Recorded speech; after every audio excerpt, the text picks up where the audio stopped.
Hi, everyone. Welcome to Potluck Food Talks. Today, I'm with my friend, Alex Chaparro. He's a sociologist who lives in New York. Hi, Alex. How are you doing? Hi, Erish. Always good to see you. Always good to talk to you. One of my longest friends I've had in my life, and always exciting to see what you're up to, Erish. Thanks for inviting me. I wanted to talk with you about street food in general, but specifically street food in New York and how can this intertwine with sociology? You, with your background as a sociologist, what can you tell us about it? Yeah, well, I had a food cart of myself in New York. It was kind of my first experience of employment in New York, kind of not wanting to have a boss and being my own boss. And yeah, like the options of what you can do in a new city as an immigrant are kind of limited sometimes. And we would see kind of the great value that people give towards food and eating out here in New York. And there is kind of this lauded appreciation for a lot of international cultures, as they say, like how deep-rooted Chinese food culture is in every city in the world, how deeply rooted Mexican food culture has become everywhere in the world. And we were seeing that Venezuelan food was kind of being like the new big hit in New York. Like everybody had already tried every version of El Pastor Taco. Everybody had already tried, every variation of pho, of, like these very beloved street food classics. And the arepa, like something that for us is very commonplace. We eat it every morning. We don't think that highly of, or we don't think of it being something so special. Suddenly, if you're seeing it from an outsider's perspective, maybe like a gringo who has never tried it, it's this corn flour, crunchy pita bread. It's like its own very unique experience, usually filled with like a butter to give it some fat, a salty white cheese with black beans, sweet plantains, avocado. So for the people who hadn't tried that and that wasn't that common, it was like the new thing that was blowing people's minds here. And arepas are, undoubtedly our most traditional food tied to our national identity and that we're very proud of. But it is not the most popular food that you find in the street in Caracas, but actually is the hot dog and hamburger, which seems kind of silly because it's a very U.S. thing, but it speaks to like the closeness that Venezuela has geographically to the States. Yeah, I wanted to say that like culturally, Venezuela, the most popular sport is baseball and not football, as in the rest of South America. And there are many other indicators that show the influence of like North American culture is quite strong. But the Venezuelan hot dogs are their own thing. I haven't seen anything like that nowhere else. Maybe in South America, like there are other places where hot dogs could be similar, but the thing that you have like this buffet of 20 different sauces and this act that after each bite, you add a different sauce to your hot dog or your burger, and everything is so like excessive and nasty. Like you want the burger with extra avocado and a fried egg and bacon and like everything. That's quite Venezuelan. Yeah, and it also speaks a lot to the culture of street food, because I think the evolution of the perrero cart, the hot dog hamburger carts that, as I was saying, is kind of like the most popular. You would find in every corner, especially kind of in working class neighborhoods and kind of neighborhoods next to big office buildings. And it speaks to the culture of street food because I think all of those variations came from competition from one cart to the other. So like maybe the first cart was offering kind of onions and cabbage and crushed potato chips as kind of like a special thing to make their hot dog special.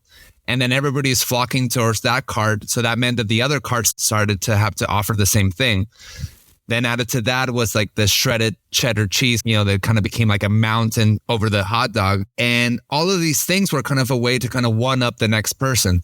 With the burgers, it started being the same thing. It stopped being just a slice of hamburger meat, but also a pork chop and chicken and variations like the 4x4, the Widowmaker, like the idea of making kind of the most elaborate thing to catch the attention of a consumer that has a lot of different options in the street. And yeah, the influence of the United States culture is a good and bad thing. It kind of speaks to cultural imperialism, kind of how much our culture in the 20th century, was kind of obscured by kind of how much influence we would come from the United States. But it's a beautiful thing of syncretism, which is something that South America has always been kind of known for, which is like taking the influence that is kind of force fed upon us and making it our own. We've been doing it with like saints. The Catholic Church has been trying to say like, hey, you got to worship this saint. And oh yeah. And we like change his clothes, change his variety, make it look more like, Black indigenous people of these regions and kind of make it into our own. Yeah, and like you can find this in any aspect of culture, I would say, like music genres, like rock music or hip hop music, that somehow it's adopted by first imitating and then creating its own variation with its own identity. Yeah. Like hip hop is a great example. Yeah, the Venezuelan hip hop culture right now is so rich. It also kind of always speaks to me to like origin cultures too. And like been interesting, has been discussed recently, is kind of the like Caribbean roots of hip hop and graffiti. A lot of times we're thinking that we're taking a quote unquote United States culture and remixing it to make our own. But if you dig in deeper, you see that, for example, the first DJs in New York City were Caribbean, right? Yeah. Got La Rock, DJ Kool Herc, who were Caribbean and who were bringing what was happening in the Caribbean to the United States, and the United States was making a remix to that. What's kind of like lamentable is that the United States relies so much on the idea of cultural supremacy and cultural imperialism that they have to create a narrative that like, we created this. This is a very United States thing, and everybody else that's doing it is just kind of imitating us. Because if there's something the United States knows how to do, is make something really popular worldwide. But I think by kind of working through it, we are able to dismantle all of these origin story myths and kind of make things, back into like what makes each of these individualities actually rich. Going back to the food topic, I think that there are also examples, especially in New York, of maybe the opposite, like traditions that were required to adapt to the local demand to be understood. Mm-hmm. I could think of the Chinese. You told me something when we were like in Chinatown eating, like how the gastronomic offer evolved from its origin to what it is right now. I think what's interesting about that is that, a lot of great things come from that need to satisfy a palate that is not your own. Most of the things that we understood of kind of like popular modern Chinese food, the chop suey, all of these things are kind of an invention that happened in the United States from immigrants trying to make what they think would appease the United States people. And beautiful things come from that, And not to like talk so much shit about the United States, but like the hamburger, like it's obviously not from Hamburg or the United States, but it's kind of like what beautiful things can happen when things kind of get displaced and out of context and recreated. But I wanted to talk about what you're saying now, because I was thinking about this before jumping on the podcast about what makes New York street food really special to me.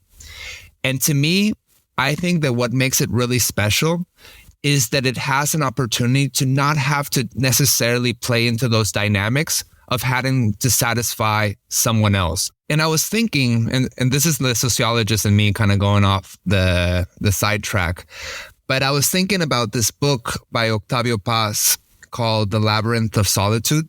It's 9 different essays about like the Mexican identity. And the title has to do a little bit about how it's kind of like a labyrinth where you eventually will just feel lonely trying to find yourself in a identity with other people around the idea of nationality. But on the introduction of that book, they say a really interesting description about San Diego, California, where my mother is from. And I would like to speak, about what I know, New York and San Diego in this country, at least. And my comparison to that, and using this kind of essay as a reference, is that what Octavio Paz was describing is a city where all of the architecture is Spanish, colonial, and Mexican. The buildings, the houses, the plazas, they're like Mexican. There's Mexican names on the streets. There's Mexican culture everywhere. The most popular food is Mexican. But there is this very clear divide between the white American culture that is supposedly defines San Diego and this Mexican culture that is always there, kind of in a clear separation. And it becomes kind of sad when you think about the street food culture and kind of what that ends up representing. You know, what do you think of when you think of Mexican food in California? Tacos, right? Like, yeah, but also this abomination called the burrito. yeah, that it doesn't exist in Mexico. Yeah, it has nothing to do with Mexican culture. And the biggest pride about, you know, LA street burritos and San Diego, the biggest, baddest burrito. And another thing that I used to always kind of cringe at was this idea of like the carne asada. It was always kind of pronounced with this like American voice, carne asada burritos or carne asada fries. And to me, it was like always like kind of really disappointing, or kind of like showing how, I don't know, there was always kind of this catering to what the gringos' idea of Mexican food would be. And not to diss on it, those burritos are really delicious. They can be really amazing, like what they call Tex-Mex food or Mexican-American food. And it's a very rich culture about that syncretism we were talking about earlier. But one thing that I think is really special about New York street food is that I feel that this city, New York, is so strongly defined by its immigrant population that those white United Statesians can't really make this claim that this is like our city and you're here to cater to us, or that the culture is defined by the United States and everybody else is like an immigrant. This city is made. What is interesting in every corner that you see is the amount of diversity of culture and not white United Statesians like vacuum culture. And that's what makes it really rich and beautiful. And if you take that to street food, you get this really rare opportunity that in one city, you're able to try. And this is kind of like a loaded term and some people like it or not, but really like authentic food. I completely agree. I was just going to mention that in my 2 trips I've had to New York, I feel that you have like a showcase of completely different cultures. You could try a restaurant or a street food vendor from each island of the Caribbean in 1 week. You could do that if you wanted in New York. And you get the feeling that it's authentic. I don't know. I've been in places like, for instance, Chinese restaurants in Germany that I feel just someone went to an Asian supermarket and mixed all the ingredients with rice, and that's what they're serving you. And here it was completely the opposite. You get flavors and things that you don't find elsewhere. Yeah, and you get the experience to be amazed or be introduced to something that you don't maybe know already, and can kind of expand your heart, your life, your mind. And that kind of really goes back to why I'm so interested in street food, or why I have such a strong affinity to street food. There's many variations of street food, like the cart, the little window, the little bakery that offers things to go.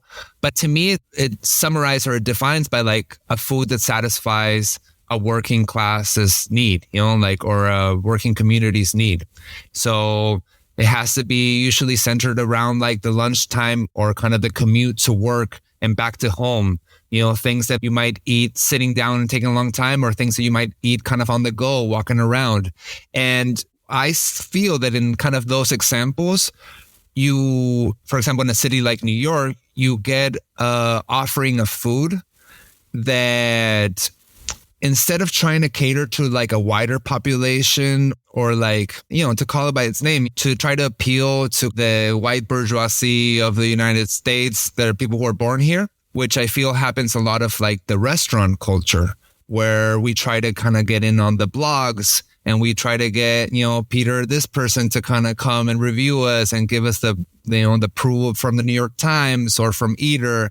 And a lot of times, you know, those places also have a lot of interest in other cultures. And I felt that when I had my restaurant, that I felt that like the ultimate objective would be to be accepted by kind of the snobby culture of like, quote unquote, high quality food, or kind of like high dining experience.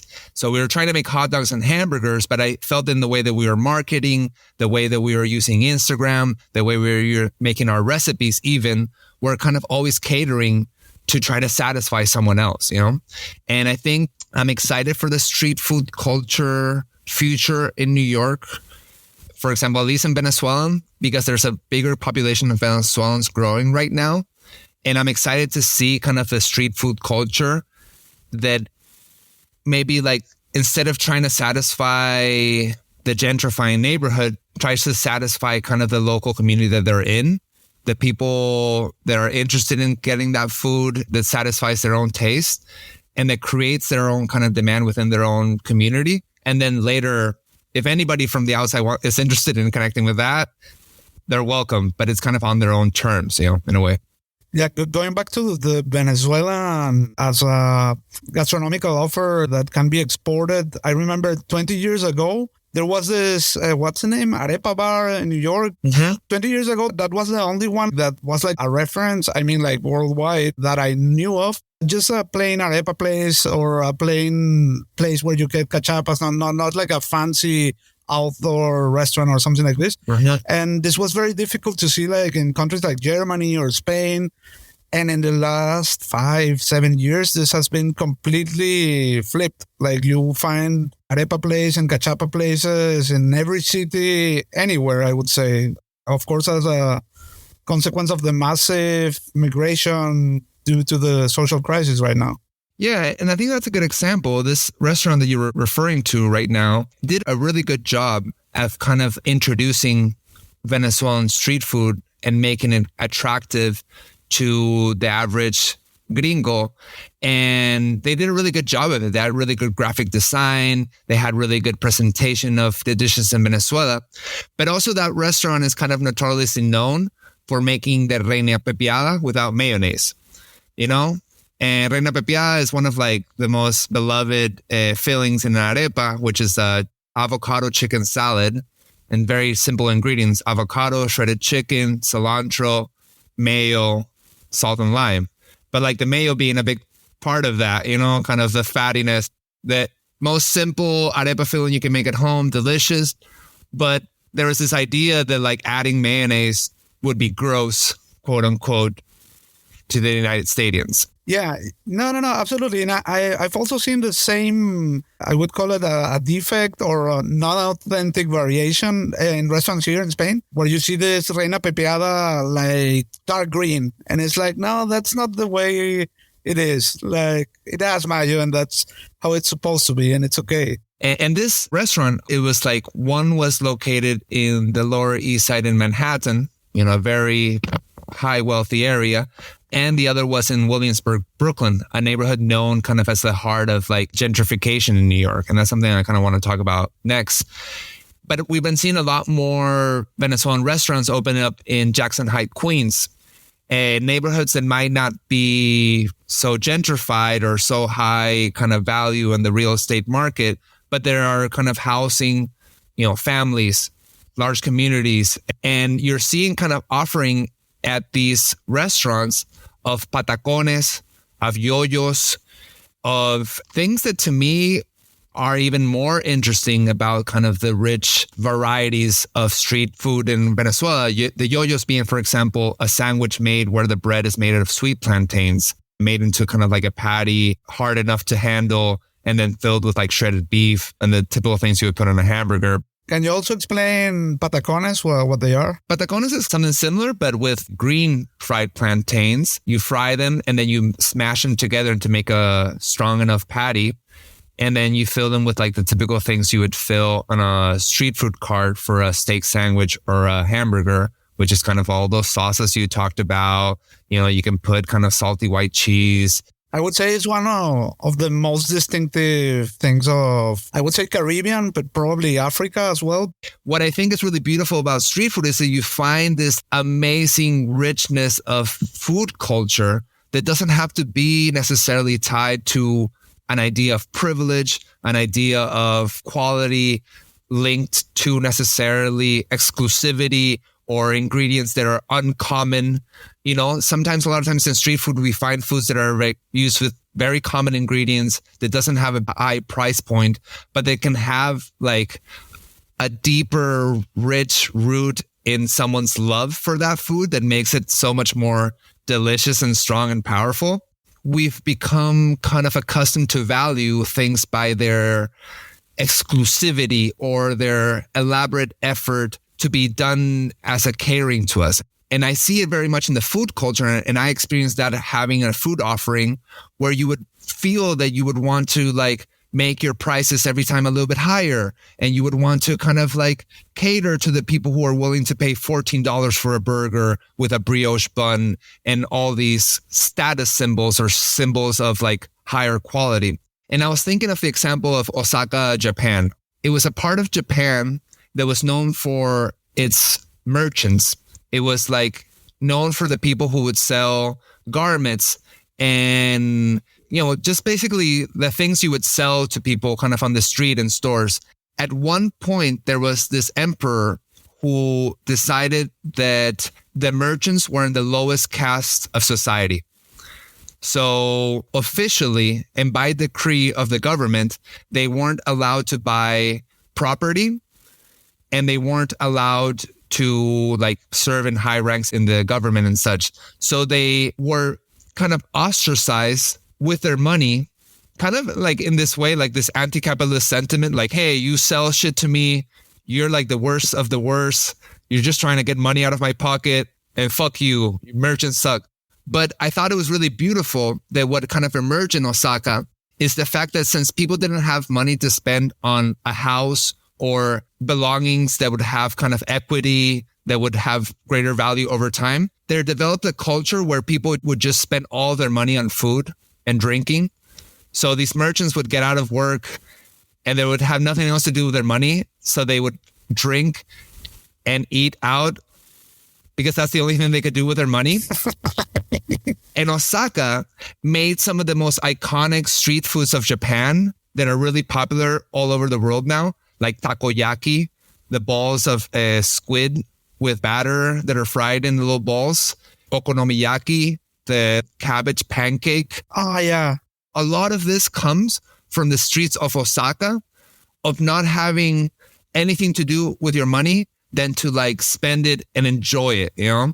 And this idea again about like the bouginess of like fine dining experience, of trying to get the most artisanal roast for your coffee or the highest grade hot dog or that was bespokely made by a butcher in Red Hook, Gowanus, or whatever, then the experience of just the street food culture where you just have to, you know, everybody, you know, the merchant, the person who doesn't really have high status in life, enjoy really delicious experiences on a day-to-day basis, you know? Yeah, I wanted to ask you about like a top 5 of your favorite street food bites and why in the context of everything you just said. Going back to New York, thinking about these like iconic things of eating out in the street that can like blow your mind and blow your heart and soul. I'll talk about the neighborhood that I live in, which is Crown Heights, Brooklyn. It's known to be kind of one of the biggest hubs for the West Indians, las Antillas, as we know it in Spanish in the Caribbean. And two of the things that I really love the most are rotis and bakes. These are, again, kind of like a covered in bread meat. You can take it out to go. Uh-huh. The roti is this really delicious flatbread. Is it like a shredded potato, like the French roti, or something completely different? Well, it's an Indian flatbread. Okay. But it became really popular in the West Indies. And I think what's really interesting about it is that it has some sort of grain kind of involved in it too, like a pea flour. Okay. And shredded peas within the bread itself. And so it has this very kind of like, I don't know how to describe it, kind of like this really flaky bread with a lot of fluffiness to it. And it's usually filled with like a chicken stew, a curry goat, an oxtail stew. And one of the things that I think kind of like makes it really dear to my heart and that reminds me a lot of back home is this like delicious tamarind sauce. Oh, yeah. That usually goes along with it. Sometimes it can be spicy, sometimes it can be not, but it's usually sweet. And for anybody who likes barbecue or the idea of kind of like a sweet condiment, to me, this takes that to like the next level by adding that, you know, tanginess and citrus flavor of the tamarind, which is so delicious. And the other dish that I really like around my neighborhood is the bake and codfish, which is, it's called bake but it's actually fried. And it's this big disc of fried bread, which like kind of the most easy way to understand it is like a savory donut, or a donut that hasn't been added any sugar or glazing. So it has that same kind of feeling that you would have with kind of fried bread of a donut. They open up in the middle and they fill it with saltfish salad. So like a cod or a bacalao, a salted fish that is broken down, mixed with ackee, different vegetables. So you normally have this for breakfast, this fried donut filled with salty fish with tamarind sauce. This is also from West Indies. Mm-hmm. Okay. And you'd normally find it in most of the bakeries here. Usually you can only get it till 11 a.m. because it's a breakfast food. And to me, I would have to say that it's like my top breakfast experience. You know, to eat this like fried bread filled with salty fish. It reminds me a lot of the empanada de cazón in Venezuela, which is usually like a corn flour empanada filled with baby shark salad. Yeah, like a baby shark stew, I would say. Like stewed in a tomato sauce. My God, you know that experience, Eric, how good that could be. The beauties of street food or street food culture, which is what happens in Chinatown or the Chinatowns in New York, which are really kind of well known. There's many different Chinatowns in New York. There's a Manhattan one. There's a Brooklyn one in Sunset Park, and the one in Flushing, Queens. The one in Flushing and one in Brooklyn, they're just bigger. There's more variety with the regions of China that are usually represented there. But the one in Manhattan is one of my favorites just because I'm usually around Manhattan and it's such a beautiful experience to get to walk through it. In Chinatown, you see this beautiful example of a community kind of serving itself, about the dollar of that immigrant population staying within that community. And it kind of speaks a lot to kind of the problems or kind of the challenges that immigrants have in the United States, where you usually have this offering about integration, like integrate within the country, integrate within the idea of the American dream or the American promise. And a lot of people are like, yeah, but I've seen what that ends up with a lot of different cultures, like the African-American culture, how, you know, the idea of the Democrats is like, oh, integrate, be part of this. And then you see kind of the offerings of like people like Malcolm X or Black nationalists, where they're like, hey, no, a stronger way to kind of make our communities stronger is by creating self-reliance, by understanding how we have to kind of protect ourselves and kind of cater ourselves first. There's a lot to unpack there and a lot to talk, and we'll talk about that in another podcast. But you see it in Chinatown, this offerings on street food that seem to be to cater to like people's kind of like comfort foods. And to me, one of the greatest comfort foods that I take a lot of happiness to be able to connect with in New York is congee, which is kind of that... It's like a rice soup, not right? It's a rice porridge. Mm-hmm. Again, talking about kind of the idea of something being valuable because it's exclusive or it's high value ingredients or high cost ingredients. Congee started as a way to kind of feed more people with less food. So the way that you normally make it is kind of like you're making rice. You normally would make rice with 2 cups of water, 1 cup of rice. This was usually like 12 cups of water for 1 cup of rice. And to cook it for a long time, for it to create that starchiness, a food that kind of expands and multiplies. But again, even if you're satisfying kind of the need to feed yourself economically, it doesn't mean that it doesn't have to be something that can be incredibly valuable personally, culturally, and as a food experience. So congee is usually, there's like chicken congee, there's octopus congee, there's multiple mushroom congee, there's different kind of stews that can go into it, different presentations, usually be served with fried bread. So especially in a city that has such a cold winter as New York, being able to go to Chinatown and find kind of like different places that have their own servings of congee. You see kind of like a big pot with a nice crust of starch around the edge. And yeah, having this like big, hot, goopy rice porridge with like savory pieces of chicken and soy sauce and a fried bread to dump into it. It's one of the best experiences, my favorite food experiences. And I can't wait for you to come back, Eric, to to take you to some of my favorites. Yeah, I remember we walked by and it was closed, if I don't remember wrong. But I that was a super nice walk we had in Chinatown. We had dim sums, different types of skewers, cakes. It was special because it was kind of a lot of places that we could kind of stop in and out. There were foods that you can take kind of on the go. So we started with some Vietnamese beef jerky. Yeah. As it's known here.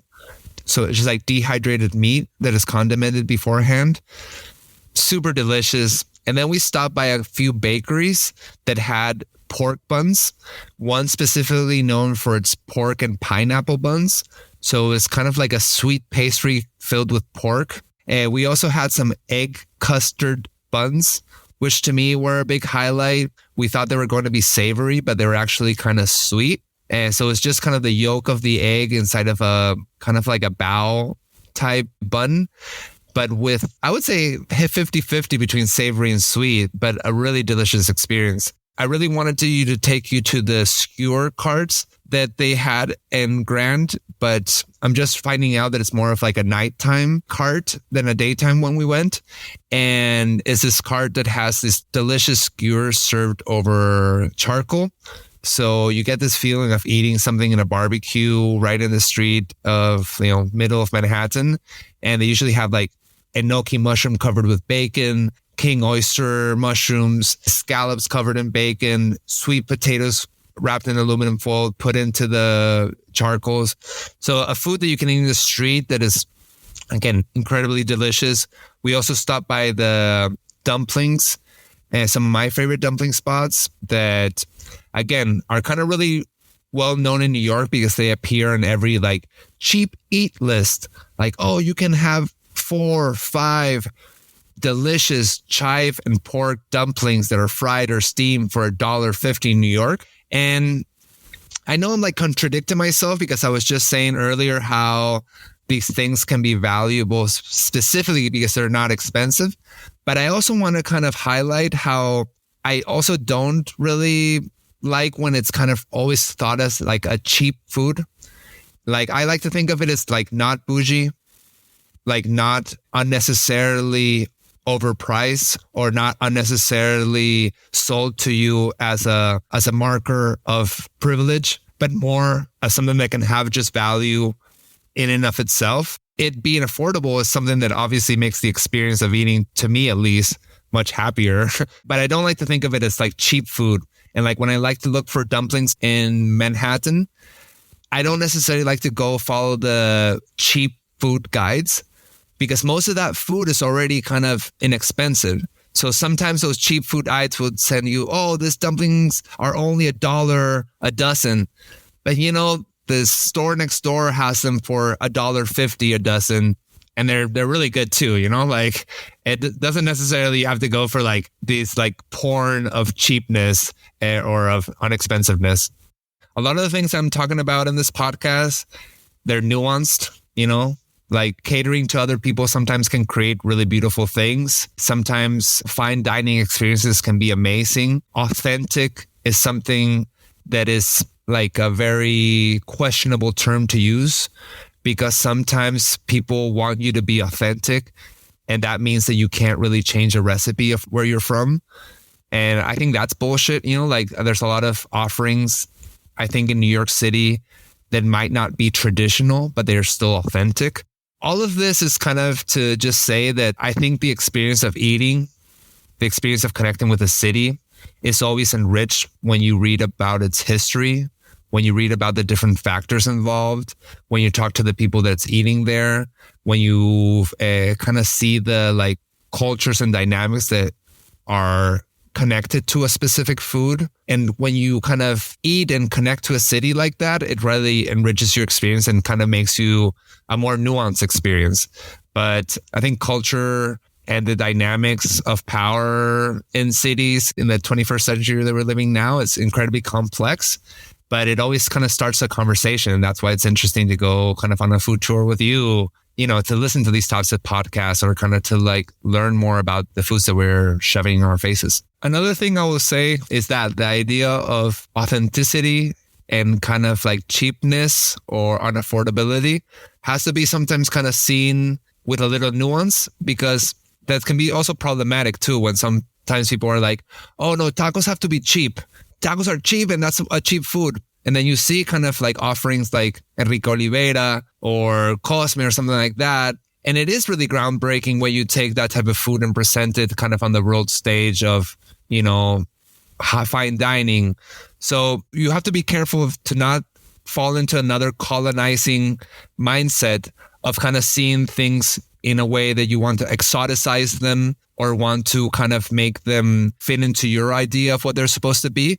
Because again, it falls again to what we were saying earlier about the other person catering to you, or the other person being there to satisfy your expectation. And what we kind of, I think, is beautiful about connecting with street food is to actually connect beyond your perspective, like expanding what you know, being kind of humbled by what your expectation of something can be. So like cheap food can be expensive food can be cheap, cheap food can be bad, expensive food can be bad. It's about connecting something that has a little bit more soul and kind of history behind it.